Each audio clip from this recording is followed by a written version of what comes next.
Hi, hello friends, welcome back to our channel. நம்ம சேனலுக்கு நீங்க புதுசா இருந்தா நான் ஜெயபாரதி. நம்ம சேனலுக்கு நீங்க சப்ஸ்கிரைப் பண்ணி பக்கத்துல இருக்கிற பெல் பட்டனை கிளிக் பண்ணிக்கோங்க. அப்பதான் நம்ம போற வீடியோ உடனே நோட்டிஃபிகேஷன் வரும். இன்னைக்கு இந்த லாங் vlogல நீங்க என்ன பார்க்க போறீங்கன்னு பாத்தீங்கன்னா ஆடி வெள்ளிக்கிழமை நம்ம சாமி கும்பிட்டதை தான் இந்த vlogல நீங்க பார்க்க போறீங்க. ஆடி வெள்ளினவனே இன்னைக்கு மார்னிங் கும்பிட்டதை நினைச்சுக்க போறீங்க இல்ல, ப்ரீவியஸ் ஃப்ரைடே கும்பிட்டது தான். கொஞ்சம் லேட்டாவா இன்னைக்கு அப்லோட் பண்ணிட்டு இருக்கிறேன். நான் 2 வருஷத்துக்கு முன்னாடி இதே ஆடி மாசத்துல வெள்ளிக்கிழமையில தான் பிரம்ம முகூர்த்த பூஜையை நான் ஸ்டார்ட் பண்ணேன். அதனால இந்த வாட்டியும் பிரம்ம முகூர்த்தத்தோட ஸ்டார்ட் பண்ணலான்னு சொல்லிட்டு கொஞ்சம் சீக்கிரம் எழுந்துக்கலான்னு வச்சு அலாரம் வச்சேன். ஆனால் என்னன்னு தெரியல, ஏன்னா அலாரம் அடிக்கலான்னு தெரியல, கொஞ்சம் டிலே ஆயிடுச்சு. முதல் நாளே நான் கொஞ்சம் வீடு க்ளீன் பண்ணி வச்சுருந்தேன். ப்ளஸ் பூஜை சாமான்லாம் தேய்ச்சி வச்சதுனால கொஞ்சம் எனக்கு ஈஸியாக இருந்தது ஒர்க் பண்ணுறதுக்கு. அப்படி இருந்தும் என்னால் குலதெய்வ சொம்பையோ இல்லை நிலவாசல்லையும் நான் பார்த்திங்கன்னா க்ளீன் பண்ணிவிட்டு, ஆனால் மஞ்சள் குங்குமமெல்லாம் வைக்கலை. அதுக்குள்ளே பிரம்ம முகூர்த்த டைம் கடந்து போகிற மாதிரி இருந்துச்சு. நான் பொதுவாகவே 4:45 விளக்கு ஏற்றிடுவேன். பட் நான் இப்போ இது ரெடி பண்ணும் போதே மணி பார்த்திங்கன்னா 4:40 அந்த மாதிரி ஆயிடுச்சு. ஸோ வீட்டில் ஃபஸ்ட்டு பிரம்ம முகூர்த்த விளக்கு மட்டும் நம்ம அந்த டைமுக்கு ஏற்றிடலாம். அதுக்கப்புறம் நம்ம ஆடி பூஜை பண்ணுறது நம்ம குலதெய்வ பூஜை எல்லாம் பொறுமையாக பண்ணிக்கலாம் அப்படின்னு சொல்லிட்டு நான் ஃபஸ்ட்டு இப்போது பிரம்ம முகூர்த்துக்கான ஏற்பாடெல்லாம் பண்ணிகிட்ருக்கிறேன். மஞ்சள் குங்குமம் பூஜை சாமானுக்கு எதுக்குமே நான் முதல் நாளே வைக்கல. காலைல எழுந்து தான் மஞ்சள் குங்குமமே வச்சேன். சரி, முதல்ல பிரம்ம முகூர்த்தத்துக்கு தேவைப்பட பொருள் எதுவும் பார்த்துக்கிட்டு அதை மட்டும் தனியாக எடுத்து அதுக்கு மட்டும் மஞ்சள் குங்குமம் வச்சு பிரம்ம முகூர்த்த பூஜை ஸ்டார்ட் பண்ணிட்டேன். இன்றைக்கி சாமிக்கு பிரசாதமாக 2 வாழைப்பழமும் வச்சுருக்கிறேன். அதை மட்டும் வச்சு பிரம்ம முகூர்த்த விளக்கு ஏற்றியாச்சு. அதுக்கப்புறம் பொறுமையாக நம்ம ஆடி கும்பிட்டுக்கலாம் அப்படின்னு சொல்லிட்டு நம்ம அதுக்கப்புறம் தான் ஒரு ஏற்பாடாக நான் பண்ணிகிட்ருக்கிறேன். இந்த மாயிலை வேப்பலை முதல் நாளே நான் உடச்சி எடுத்துகிட்டு வச்சாச்சு. இந்த மாயிலை தோரணம் வெறுமனை கட்டாமல் இந்த மாதிரி மஞ்சள் குங்குமம் வச்சு கட்டும் போது அது பார்க்கவே ரொம்பவே லுக்காக இருக்குது. மாயிலை தோரணமும் வேப்பலை தோரணமும் ரெடி ஆகிடுச்சு. நம்ம எடுத்துகிட்டு போய்ட்டு நிலவாசலில் கட்டிடலாம்.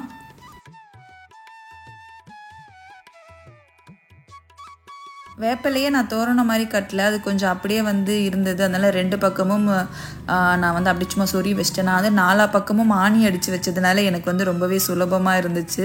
ஸோ மேலே அப்படியே ஏறிட்டோம். மேலே மஞ்சள் குங்குமம் வச்சிடலான்னு சொல்லிட்டு மஞ்சள் குங்குமம் வச்சுட்டு கதுலையும் பார்த்திங்கன்னா மஞ்சள் குங்குமம் வச்சுட்டு அதுக்கப்புறம் தான் நிலைவாசலுக்கு மஞ்சள் குங்குமம் வச்சுட்டு கோலமும் போட்டாச்சு. இப்போ ஸ்ட்ரைட்டாக எடுத்த உடனே கிச்சனுக்கு போயாச்சு. ஃபஸ்ட்டு வேலையாக பிரசாதம் பண்ணிடலாம். நம்ம பூஜை வேலை ஒரு பக்கம் போயிட்டே இருக்கும் போது பிரசாதமும் பண்ணிட்டேன்னா கொஞ்சம் ஈஸியாக இருக்கும் அப்படின்னு சொல்லிட்டு ஃபஸ்ட்டு ஸ்டவ்வு பக்கத்தில் இருக்கிற இடத்த எல்லாத்தையுமே க்ளீன் பண்ணி வச்சுருந்தேன். அது எல்லாத்துக்கும் ஃபஸ்ட்டு மஞ்சள் குங்குமம் வச்சுட்டு பொங்கல் வைக்கிறதுக்கு பொங்கல் குண்டாவையும் வச்சு தண்ணியை ஊற்றியாச்சு. அப்புறம் அது கொதி வந்த உடனே நம்ம அரிசியை போட்டு அதை சிம்மில் வச்சுட்டு அதுக்கப்புறம் மிச்ச வேலையெல்லாம் நம்ம பார்க்கலான்னு சொல்லிட்டு அந்த வேலையை தான் நான் முதல்ல பண்ணேன். இந்த பக்கம் பொங்கல் இது பண்ணதுக்கப்புறம் இமீடியட்டாக நான் அந்த பக்கம் போய் பூவெல்லாம் வைக்க வேண்டியது எல்லாமே வச்சு அரேஞ்ச் பண்ணிகிட்டே இருந்தேன். அதுக்கப்புறம் ஃபஸ்ட்டாக பண்ணது குலதெய்வ சொம்பை ஏற்பாடு பண்ணிக்கிறது. நான் எல்லா வீடியோலையும் சொல்கிறேன். இந்த விஷயத்த சொல்கிறத நான் ரொம்ப சந்தோஷப்படுறேன். இது கண்டிப்பாக உண்மை. நம்ம குலசாமி மனசு வச்சாதான் நம்ம இஷ்ட தெய்வங்களும் நம்மளுக்கு அருள் பண்ண முடியும். இந்த உலகத்தில் நம்ம இஷ்ட தெய்வங்களை கும்பிட்றதுக்கு கோடி பேர் இருப்பாங்க. நம்ம குலசாமியை கும்பிட்றதுக்கு நம்மளை விட்டு யாருமே இருக்க மாட்டாங்க. தயவு செஞ்சு குலசாமியை மறக்காமல் எல்லோரும் வழிபாடு பண்ணுங்கள். நான் இந்த வாட்டி கலசம் வச்சு அம்மனை வரவேற்று வழிபாடு பண்ணலாம் அப்படின்னு சொல்லிட்டு அதுக்கான ஏற்பாடெல்லாம் பண்ணிகிட்டு இருக்கிறேன். அதுக்கு ஒரு பீடம் ஏற்பாடு பண்ணி ஒரு பித்தளை சொம்பில் தண்ணியை ஃபுல்லாக ஊற்றி அந்த தண்ணியில் பார்த்திங்கன்னா மஞ்சள், பச்சை கற்பூரம், கிராம்பு, ஏலக்காய், ஒரு ₹1 நாணயமும் தண்ணியில் போட்டுட்டு அதுக்கு மேலே வேப்பலை வச்சுட்டு ஒரு தேங்காய் எடுத்து தேங்காவை சுற்றி மஞ்சளை பூசி குங்குமம் வச்சு அந்த பிரதட்சணை பண்ணிட்டோம். அதுக்கு மேலே ஒரு மஞ்சள் கயிறை சுற்றி இருக்கிறேன்.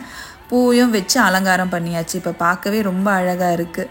அதுக்கப்புறம் பார்த்திங்கன்னா இன்றைக்கி தான் நம்ம வீட்டுக்கு முதல் முறையாக இவங்க 2 பேருமே வந்திருக்கிறாங்க. ஒன்று பார்த்திங்கன்னா எங்கள் அம்மா எனக்காக வாங்கி கொடுத்தது. ஒன்று நானே காசிக்கு போயிருந்தேன் பார்த்திங்களா, அப்போ அன்னபூர்ணி அம்மாவை வாங்கிட்டு வந்திருந்தேன்.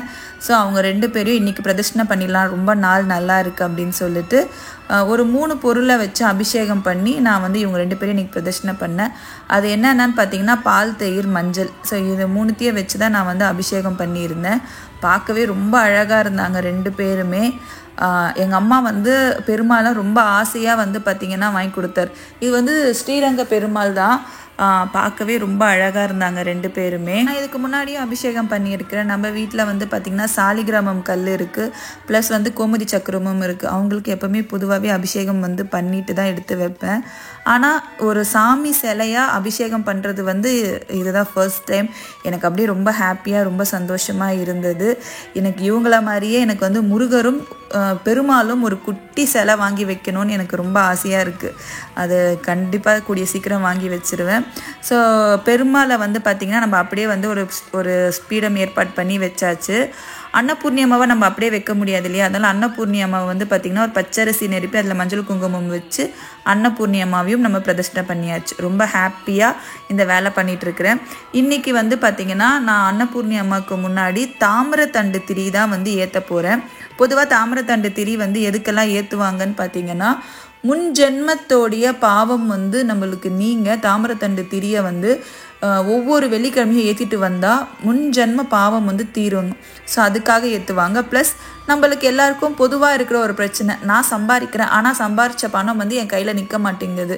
அப்படின்றவங்களும் நம்ம தாமிரத்தண்டு திரி போட்டு விளக்க வந்து வெள்ளிக்கிழமை ஏற்றிட்டு வந்தால் கண்டிப்பாக நம்ம கிட்ட பணப்புழக்கம் அதிகரிக்குங்க.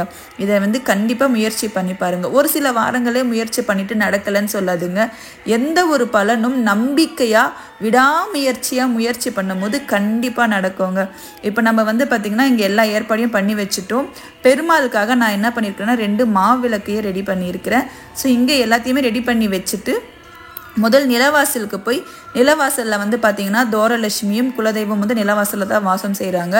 அங்கே விளக்கேற்றி சாமி கும்பிட்டுட்டு ஒரு கற்பூரமும் அங்கே ஏற்றி அங்கே மனசார சாமி கும்பிட்டு அதுக்கப்புறம் உள்ளே இருக்கிற எல்லா விளக்கையுமே வந்து பார்த்திங்கன்னா நான் வந்து ஏற்றிக்கிட்டு நம்ம குலதெய்வத்தோடைய 108 போற்றி, அப்புறம் அம்மனை வழிபாடுற மூலியமாக 108 போற்றி, பெருமாளை பிரதிஷ்டனை பண்ணியிருக்கிறோம். ஸோ பெருமாளுக்காக ஒரு 108 போற்றி, அப்புறம் அன்னபூர்ணி அம்மாவுக்கு ஒரு 108 போற்றின்னு சொல்லிட்டு எல்லாத்தையுமே வச்சுட்டேன். நான் வந்து குறிப்பாக இன்றைக்கி அம்மனுக்கு மஞ்சள் குங்குமம் ப்ளவுஸ் பீட்டு தனியாக எடுத்து வச்சு வழிபாடு பண்ணுறேன்.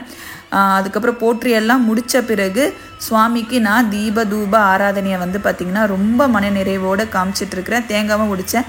நம்ம செஞ்சு இந்த சக்கரை பொங்கலையும் நான் வந்து ஒரு பிளேட்டு போட்டு எடுத்துகிட்டு வந்து வச்சாச்சு. பொதுவாக நம்ம எதனா சாமி கும்பிடணுன்னா காலையிலே ராவுகாலம் வந்துடும், யமகண்டம் வந்துடும், பார்த்து கும்பிடணும், அந்த மாதிரி எல்லாமே இருக்கும். ஆனால் இப்போ நான் வந்து காலையில் வந்து 4 மணிக்கு ஆரம்பித்தேன் என்னுடைய பூஜை ஒர்க்கு. வெள்ளிக்கிழமைங்கிறதுனால காலையில் எந்த ராவுகாலம் யமகண்டமும் இல்லை. ஸோ நான் சாமி கும்பிட்டு முடிக்கிறதுக்குள்ளே ஒரு 8 ஆயிடுச்சு. ஆக்சுவலி பிரம்ம முகூர்த்தத்துலேயே நான் வந்து இந்த சாமி கும்பிட்றது எல்லாமே முடிக்கணும்னு நினச்சேன். ஆனால் கொஞ்சம் இல்லை ரொம்பவே டிலே ஆகிடுச்சு. இருந்தாலும் ரொம்பவே மன நிறைவாக இருந்தது சாமி கும்பிட்டு முடிக்கிறதுக்குள்ளே. எனக்கு இந்த மாதிரி தான் சாமி கும்பிட பிடிக்கும். ரொம்ப பொறுமையாக ஒரு டென்ஷன் இல்லாமல் பொறுமையாக சாமி கும்பிட்டுருந்தேன். ரொம்ப ரொம்ப ரொம்ப சந்தோஷமாக ரொம்ப மனநிறைவாக இருந்தது at the end of the day. So நீங்களும் எல்லாருமே ஆடி 1 கும்பிட்டாச்சா? உங்கள் வீட்டில் வந்து கூழ் ஊற்றிட்டிங்களா? நம்மளுக்கு வந்து இந்த வெள்ளிக்கிழமை தான் நம்ம ஊரில் வந்து திருவிழா. அதோடைய வீடியோ அப்கமிங்கில் நம்மளுக்கு வந்து பார்த்திங்கன்னா அப்லோட் பண்ணுவேன்.